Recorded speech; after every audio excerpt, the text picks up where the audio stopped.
ଭାରତର ଅନ୍ୟତम ଶ୍ରେଷ୍ଠ ଜାତୀୟ ଉଦ୍ୟାନ ମୟୂରଭଞ୍ଜର ଶିମିଳିପାଳକୁ ନେଇ ମୁଖ୍ୟମନ୍ତ୍ରୀ ବଡ଼ ପ୍ରତିକ୍ରିୟା ରଖିଛନ୍ତି। ଯାହାକି ଶିମିଳିପାଳରେ ଦେଖାଦେଇଥିବା ବିରଳ ମେଲାନିଷ୍ଟିକ୍ କଳାବାଘ ବିଶ୍ୱର ବିରଳ ପ୍ରଜାତିର ବାଘ ହୋଇଥିବା ବେଳେ ଏହାକୁ ଦେଖିବା ପାଇଁ ଏକ ସଫାରି ଲାଗି NTCA ଅନୁମତି ଦେଇଛି। ତେଣୁ ଖୁବ୍ ଶୀଘ୍ର ପର୍ଯ୍ୟଟକମାନେ ସଫାରି ଭିତରେ ବିରଳ କଳାବାଘକୁ ଦେଖିବାକୁ ପାଇପାରିବେ।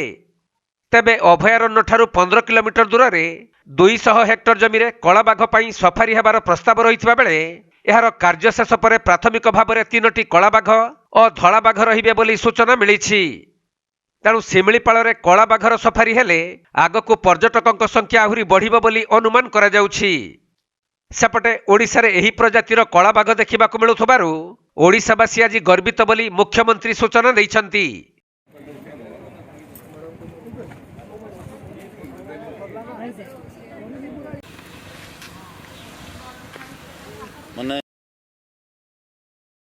ମୟୂରଭଞ୍ଜରୁ ସୁନୀଲ କୁମାର ମହାପାତ୍ରଙ୍କ ରିପୋର୍ଟ, କୋଣାର୍କ ଲାଇଭ୍।